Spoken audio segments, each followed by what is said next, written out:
BJP RSS কিন্তু dangerous. এই যে ইসকনের হাতে তুলে দিল মিড ডে মিল, এটা ডিম তার পুষ্টিগুণ কত এটা খুব বড় ব্যাপার তা না। কথাটা হচ্ছে যে ইসকনকে দিল, তার ফলে যেটা হবে, ইসকন কখনো ডিম দেবে না, আমিষ জাতীয় খাবার দেবে না।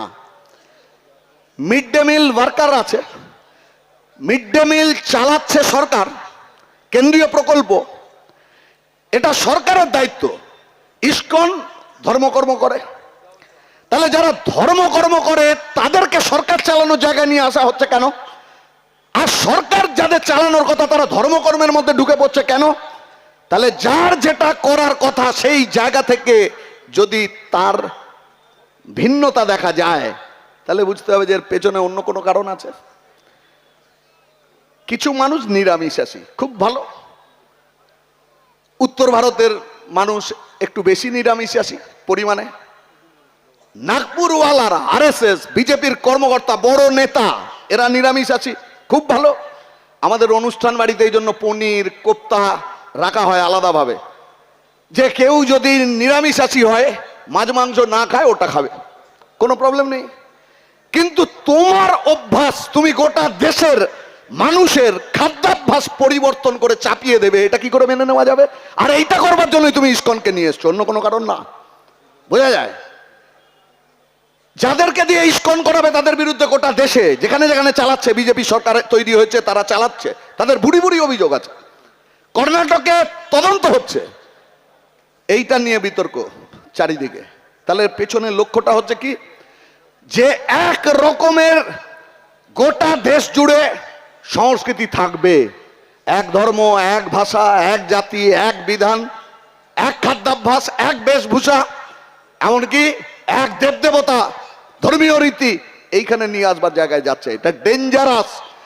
প্রত্যেকটা প্রদেশের ভাষা এবং সংস্কৃতির ভিন্নতা আছে। একটা রাজ্যের মধ্যে আমি যদি বর্ধমান যাই, পুরুলিয়া যাই, বাঁকুড়া যাই, তাহলে সেখানে আলু পোস্ত একটা উপাদেয় খাদ্য। এখানে আলু পোস্ত থেকে আরো অন্যান্য খাবার আছে যেগুলোতে বেশি খুশি হয় মানুষ, খাদ্যাভ্যাস আলাদা। তাহলে এই খাদ্যাভ্যাস একটা রাজ্যের সঙ্গে আর একটা রাজ্যের ভিন্নতা আছে। এখানে ভাত, এখানে ধান উৎপাদন অনেক হয়, আরেক জায়গাতে গম হয়, বাজরা হয়। কোথাও ভাত খাওয়ার অভ্যাস আছে তো কোথাও রুটি চাপাটির অভ্যাস, কোথাও মুসুর ডাল, মুগ ডাল, কলাই ডাল, তো কোথাও রাজমা। আমি যদি নর্থ ইন্ডিয়া বেড়াতে যাই রাজমা খাবো, কিন্তু বাংলায় মানুষের রুচি বোধ, সেটাকে আরেক জায়গার রুচি বোধ তা দিয়ে চাপিয়ে দেওয়ার জায়গায় আসবো কেন? এখানেই আসে স্বৈরাচার। আপনি এর প্রতিবাদ করতে গেলে মুশকিল। প্রথম বুঝলো সরকারি কর্মচারীরা, তারা ব্যাপকভাবে তৃণমূলের বিরুদ্ধে ডিএ নিয়ে লড়াই করেছেন, আরো নানান বিষয় নিয়ে লড়াই করেছেন। মমতা বলেছে লিউকোপ্লাস লাগাতে, মমতা বলেছে ঘেউ ঘেউ করে, তার বিরুদ্ধে 2 বছর 2.5 বছর রাস্তায় লড়াই করেছে। আপনারা যারা এখানে মিডিয়ার থেকে এসছেন তারা প্রত্যেকে এদের বাইট নিয়েছেন। আজকে সরকারি কর্মচারীদের কাছে গিয়ে বলুন 20% ডিএ নিয়ে, সরকারের পক্ষে ছাড়া বিপক্ষে একটা লাইন বলতে পারবে না। সেই অর্ডারটাকে আবার সামনে নিয়ে এসে বলে দিয়েছে সরকার এবং সরকারের সিদ্ধান্তের বিরুদ্ধে কোনো কথা বলতে পারবে না। সুপ্রিম কোর্টের অর্ডারে দিচ্ছে দিয়ে, কেউ দয়া করছে না কাউকে, তাও পুরোটা দেয়নি। এরিয়ার কি হবে বলেনি, কিন্তু বলেছে যে প্রধানমন্ত্রী যেদিন যোগা করবে তোমাকেও যোগা করতে হবে। এর সঙ্গে সঙ্গে বলেছে যে স্মার্ট মিটার বাড়িতে বাড়িতে বসাতে হবে, 3 গুণ দামে বিদ্যুৎ কিনতে হবে। আর এই ব্যবস্থাটাকে পত্তন করবার জন্য সরকারি কর্মচারীদের নির্দেশ দিয়েছে। এরপর মানুষকে বোঝানোর চেষ্টা করা হচ্ছে এই যে তুমি বেশি প্রতিবাদ প্রতিরোধে যেও না। এই যে ইউটিউবাররা আছেন এখানে, এই ইউটিউবার এরকমই। ফিরোজ বলে একটি ছেলে, মুর্শিদাবাদের ডোমকল, দেখবেন খেয়াল করে 3-4টি ছেলে, কখনো কখনো একটি মেয়েও থাকে ওদের সঙ্গে। ওরা ছন্দে ছন্দে কথা বলে আমাদের সমাজের, দেশের, রাজনীতির, সরকারের নানান বিষয় নিয়ে। এক একজন এক একটা লাইন বলে, খুব অ্যাট্রাকটিভ, সুন্দর, এর মধ্যে ক্রিয়েটিভিটি আছে। সরকারের সমালোচনা আছে, কিন্তু এ তো অন্যায় কাজ কিছু করছে না। মমতা বন্দ্যোপাধ্যায় অম্বিকেশ মহাপাত্রকে যেভাবে জেলখানাতে ঢোকাতে চেষ্টা করেছিল, ফিরোজকে বিজেপির সরকার টেনে নিয়ে গিয়েছে। তার মানে বার্তা কি দিল? বার্তা দিল কোন ইউটিউবার, কোন বিকল্প মাধ্যম সরকারের বিরুদ্ধে কথা বলতে পারবে না। এটাই তো মমতা করেছিল সেই আমলে। আরামবাগ টিভি আরো অনেকগুলো চ্যানেলকে এই জায়গায় দাঁড় করিয়েছিল। ফিরোজ বেরিয়ে এসছে, ও ওর কথা বলা থেকে সরবে না। প্রোটেস্ট করা, প্রতিবাদ করা, ভিন্ন মত পোষণ করার অধিকার সংবিধান আমাদেরকে দিয়েছে, আর এরা সংবিধানকে নস্যাৎ করবার জন্য চেষ্টা করছে। আমাদের আইপিসি ছিল, আইপিসির এই সেকশন, ওই সেকশন, সেই সেকশন, গুন্ডামি, রাহাজানি, চুরি, জোচ্চুরি, তস্করি, ধর্ষণ, খুন, হাজারে হাজারে আইনের ধারা, এইগুলোকে বিজেপির পছন্দ হয়নি। বিজেপি একে সরিয়ে দিয়ে তিনখানা আইন তৈরি করলো, সব সংহিতা। বেশ, এই তিনটেতেও মন ভরল না। এই তিনটের পরে ওকে আবার দুটো আইন আনবার জন্য বিল আনবে। কি করবে? গুন্ডা কাকে বলে এই আইনে বলা হবে। এই গুন্ডা কিন্তু আপনারা যে কেউ হয়ে যেতে পারেন, এই গুন্ডা কোনো সাংবাদিকও হয়ে যেতে পারে। আপনি সরকারের বিরোধিতা করলে সরকার আপনার মুখ বন্ধ করবার জন্য দমন পীড়নমূলক আইন, এই সব কিছু নিয়ে সেজে তারা মানুষের কাছে আসছে। এখন এই হকার উচ্ছেদের পরিবেশের মধ্যেই কিছু মানুষকে দেখা গেল তারা বলা শুরু করলেন বিজেপির ন্যারেটিভ। কিছু টেলিভিশন চ্যানেলে, কিছু সোশ্যাল মিডিয়াতে বলা শুরু করলো যে তো ঠিকই আছে, অসুবিধার কি আছে, কেন রেলের জায়গায় বসবে, স্টেশন কি কারো বাবার আছে, আলিমুদ্দিনে নিয়ে গিয়ে এই হকারদেরকে বসিয়ে দাও। তাহলে হকার উচ্ছেদ। এরপরেই দেখলেন একটার পর একটা এমন পদক্ষেপ সরকার গ্রহণ করলো যার মধ্যে দিয়ে, যে বিভাজনের মধ্যে দিয়ে ক্ষমতায় আসতে পেরেছে, এই বিভাজনটা যাতে সুস্পষ্ট থাকে, সারাক্ষণ যাতে মানুষ ঘৃণা, বৈরিতা, বিদ্বেষ একটা ধর্মের মানুষ আরেকটা ধর্মের মানুষের উপরে পোষণ করে, এটা হলে বিজেপি স্থায়ী হবে। আর যদি মানুষ তার রুটি রুজি, জীবন জীবিকা তার জন্য লড়াইয়ে নেমে যায়, তাহলে তা থাকে না। আপনারা দেখেছেন যাদবপুর স্টেশনের সেই হকার, যার কথা ভাইরাল হয়ে গিয়েছে সোশ্যাল মিডিয়ায়, সে বলছে যে যাদের আমার পাশে থাকার কথা ছিল আজকে তারা কেউ নেই, আর যাদের ভাবিনি থাকবে আজকে তারা দেখছি আমার সব থেকে বড় দুর্দিনে তারা আমার পাশে। বামপন্থীরা এই লড়াই গরিব মানুষের জন্য, প্রান্তিক মানুষের জন্য তারা করছে।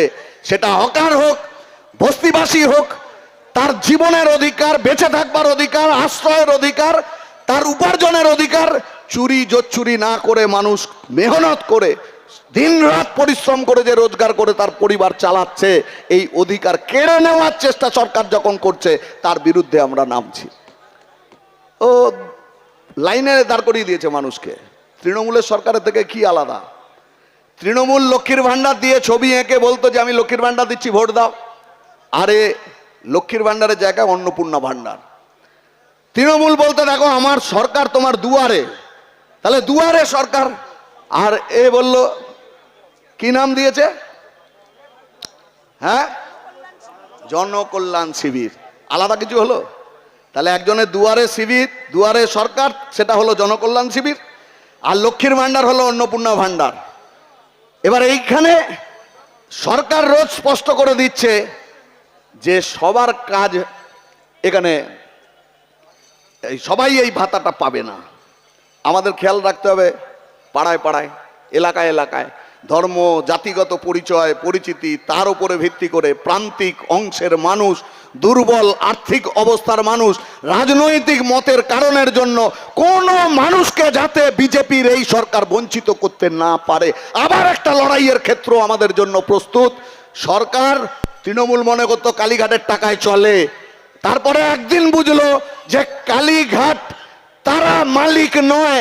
আর বিজেপি আজকে যে মনে করছে যে তারা মালিক, জনগণের এই মুড যে জনগণ তৃণমূলের মতো অত্যাচারী শাসককে সরিয়ে দিতে পারে, বিজেপিকেও এই জনগণ সরিয়ে দিতে 3 দিন লাগবে না যদি ওরা এইটাই করতে চায়। 3টি ঘটনা, বিরল ঘটনা। একটা আগে আমরা উল্লেখ করেছি যে 15 বছর ধরে চলা একটা সরকার, সেই সরকারটা বরফের থেকে আগে গলে গেল, বিরল ঘটনা।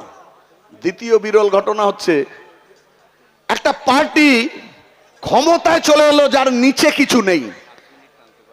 পাড়ায় পাড়ায় কোনো পার্টি গড়ে ওঠেনি, তার বলে নানান জায়গার আচমকা হঠাৎ পুরনো বিজেপি, যাদের সংখ্যা কম, তৃণমূল থেকে আসা ভালো তৃণমূল, সব মিলিয়ে একটা খিচুড়ি মার্কা জিনিস তৈরি হচ্ছে পাড়ায় পাড়ায়। তাদের লক্ষ্য হচ্ছে যে তৃণমূল যেখান থেকে ইনকাম করতো, রোজগার করতো, সেই সেন্টারগুলোকে কি করে বিজেপি পাড়ায় পাড়ায় ধরে নিতে পারে। কিন্তু কোনো পার্টি নেই, বুথের টাকা দিয়ে কোথাও কিছু বুথের লোক বসিয়েছে, অধিকাংশ বুথের লোক বসাতে পারেনি, তার হাতে সরকার চলে গিয়েছে। এটা দ্বিতীয় বিরল ঘটনা। তৃতীয় বিরল ঘটনা হচ্ছে এই বিপুল জনাদেশে আসা একটা সরকার, তার কাছে মানুষের প্রত্যাশা অনেক। সরকার শিক্ষা, সরকার স্বাস্থ্যে, সরকার কর্মসংস্থানে নানান উদ্যোগ গ্রহণ করবে, কিন্তু সরকার এখন শুধু রক্ত চোখ দেখাচ্ছে। সরকার এখন থানার বিডিওকে দিয়ে চালানোর চেষ্টা করছে। সরকার প্রতিদিন সাম্প্রদায়িক বিভাজন সৃষ্টি করবার পদক্ষেপ গ্রহণ করে যাচ্ছে। সরকারি নেতারা তারা এই ধরনের বার্তা, হেট ক্যাম্পেন, ঘৃণা ভাষণ তা দিয়ে চলেছে।